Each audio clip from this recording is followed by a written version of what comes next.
अगला topic, next topic oogenesis। क्या है oogenesis भाई? oogenesis मतलब ओवम का फॉर्मेशन। किसका फॉर्मेशन? ओवम का फॉर्मेशन, ठीक है, ओवम का फॉर्मेशन। अब जो होते हैं अपने फॉलिक्यूल्स, फीमेल में फॉलिक्यूल्स जो होते हैं भाई, ये फॉलिकल्स जो होते हैं वो मैक्सिमम कब होते हैं भाई? मैक्सिमम जो होते हैं ना, इनके नंबर ऑफ मैक्सिमम कब होता है? मैक्सिमम होता है 5th मंथ। कब? 5th month of intra uterine life. Intra uterine life foetus के दौरान 5th मंथ के दौरान सबसे ज़्यादा होते हैं। कितने? 6 से लेकर 7 मिलियन तक। फिर ये बर्थ तक आते आते कितने रह जाते हैं? एट बर्थ तक रह जाते हैं ये 1 से लेकर 2 मिलियन तक।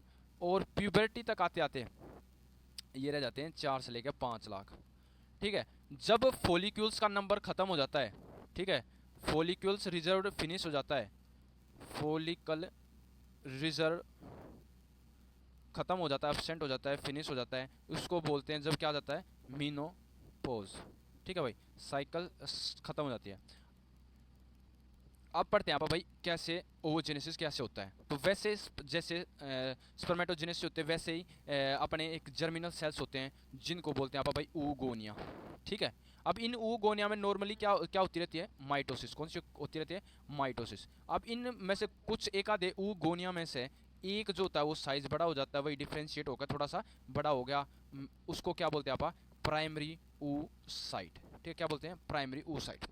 अब प्राइमरी oocyte जो होता है ना, ये प्यूबर्टी से पहले हो रहा होता है। ये जो अपन इतना स्टेप पढ़ा है ये प्यूबर्टी से पहले का स्टेप है। अब इसके अंदर कौन सी है पहले? ये मियोसिस फर्स्ट है। मियोसिस कौन सी स्टार्ट हो रखी है? अब वही सेम स्पर्मेटोजेनेसिस की तरह स्टार्ट होगी यहाँ पे, मियोसिस फर्स्ट।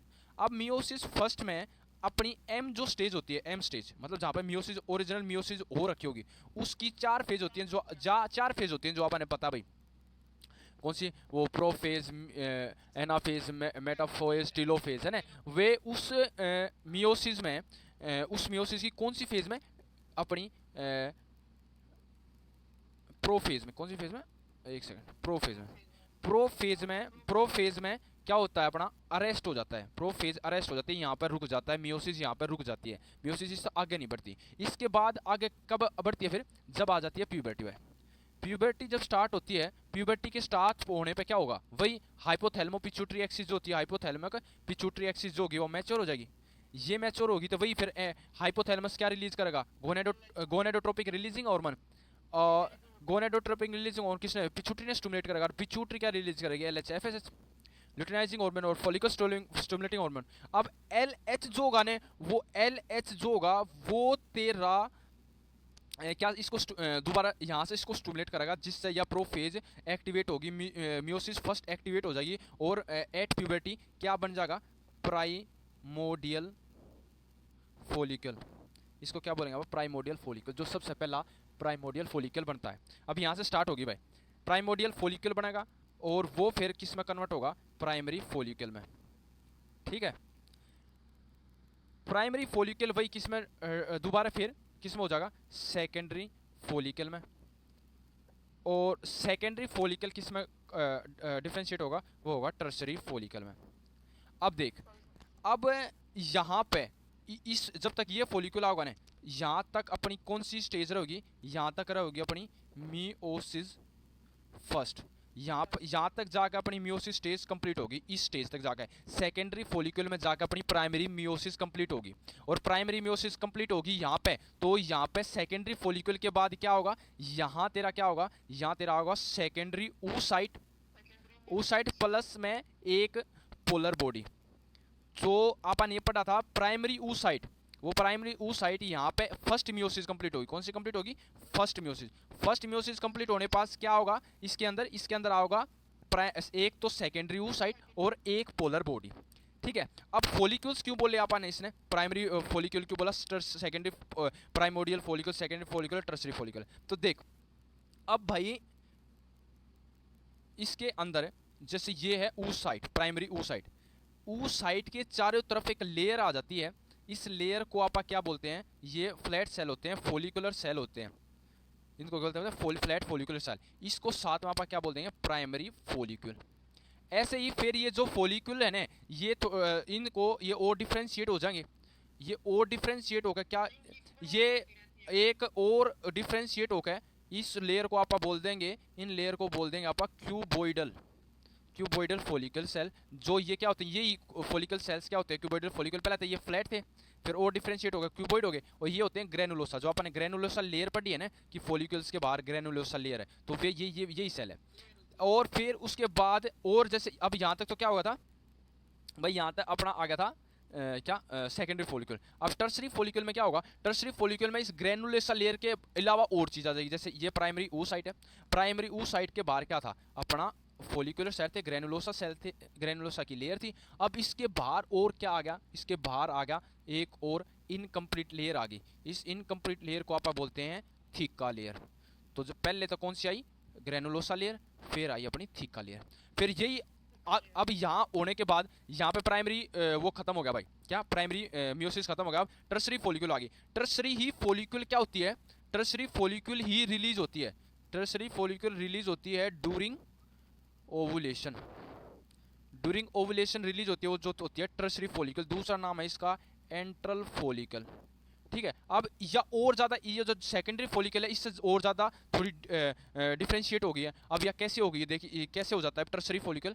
सबसे अंदर तो एक तेरा क्या होगा, ओ साइट, उसके बाहर जो होगा वो तेरी कौन सी होगी, ग्रेनुलोसा लेयर भाई, ग्रेनुलोसा लेयर। ठीक है, और ग्रेनुलोसा लेयर थोड़ी इस तरीके से हो जाएगी, ऐसे ऐसे। और इसके एक सबसे बाहर कौन सी हो जाएगी, जब पहला तो यह थीका क्या थी, इनकम्प्लीटली थी, इनकम्प्लीट थी, अब पूरी की पूरी कंप्लीट थीका लेयर हो गई। ठीक है, और ये तेरी ग्रेनुलोसा लेयर थोड़ी इस तरीके से एडजस्ट होगी, और यह बीच में एक कैविटी बन जाएगी। ठीक है, इस कैविटी ने बोलेंगे आप क्या, एंट्रल कैविटी। यहाँ पर कौन सा ओ साइट आ गया, सेकेंडरी ओ साइट। पहला था कौन सा, प्राइमरी ओ साइट, अब आ गया सेकेंडरी ओ साइट। अब एंट्रल कैविटी होगी, ये हो गया। अब इसमें बोलते हैं ये इस तरीके का लगभग लगभग क्या देखने को मिलता है, टर्सरी फॉलिकल। अब टर्सरी फॉलिकल किस स्टेज में है, मियोसिस 2 की स्टेज में। यहाँ पे जो सेकेंडरी वो साइट है वो किस स्टेज में है, मियोसिस। मियोसिस 1 तो यहाँ खत्म हो चुकी है, अब मियोसिस 2 यहाँ पे स्टार्ट हो रखी है। तो मियोसिस 2 भी यहाँ पे क्या होगी, पहला मियोसिस 1 अरेस्ट हुई थी प्रो फेज में, अब यहाँ मियोसिस 2 जो होगी वो अरेस्ट हो जाएगी। किस फेज में अरेस्ट होगी, यहाँ पे अरेस्ट होगी मेटा फेज में, मेटा फेज में। और ये मेटा ये क्या नाम है अपनी ये जो अरेस्टेड मियोसिस 2 है, ये दोबारा कब स्टार्ट होगी, ये स्टार्ट होगी ड्यूरिंग फर्टिलाइजेशन, फर्टिलाइजेशन के बाद स्टार्ट होगी ये। ठीक है भाई, तो अब देख लेते हैं आप भाई सेकेंड मतलब यो, हाँ अब उसके बाद देख लेते हैं आप भाई फर्टिलाइजेशन होती है। फर्टिलाइजेशन के बाद जब फर्टिलाइजेशन हो रखी होती है, जब फर्टिलाइजेशन हुई, स्पर्म आया भाई, जैसे देखो अब ये है, आप दोबारा बना लेते हैं भाई, ये आ गया अपना सेकेंडरी ऊ साइट। सेकेंडरी ऊ साइट के बाहर अपना आ गया, देख जैसे एक सेकंड देखिए भाई, जैसे ये आ गया अपना सेकेंडरी ऊ साइट। सेकेंडरी ऊ साइट के बाद बाहर आ गया एक सेकेंड, ये हाँ ये आ गया अपना कौन सी, वेटलाइन मेम्ब्रेन। उसके बाहर तेरा क्या आ गया, जोना पेलुसिडा। ठीक है, जोना पेलुसिडा के बाहर तेरा क्या आ गया, कोरोना रेडियाटा। ठीक है भाई, ये तेरी 3 लेयर हो गई। अब इसके बाद जब जैसे ही अपना स्पर्म आता है, स्पर्म वो होता है सिग्नल जाता है, तो जो सेकेंडरी मियोसिस में जब अटक जहाँ पे मेटाफेज होगा दोबारा स्टार्ट हो जाता है, और ये सेकेंडरी ऊ साइट फिर से दोबारा क्या होता है, मियोसिस 2 कंप्लीट होती है, और एक तेरा पूरा ओवम बनता है, और दूसरा क्या बनती है, पोलर बॉडी। तो एक पूरी अपनी उसमें oogenesis में, oogenesis के अंदर क्या होगा, एक तो क्या बनेगा ओवम, और 2 क्या बनेगी, 2 पोलर बॉडी बनेगी अपनी। ठीक है,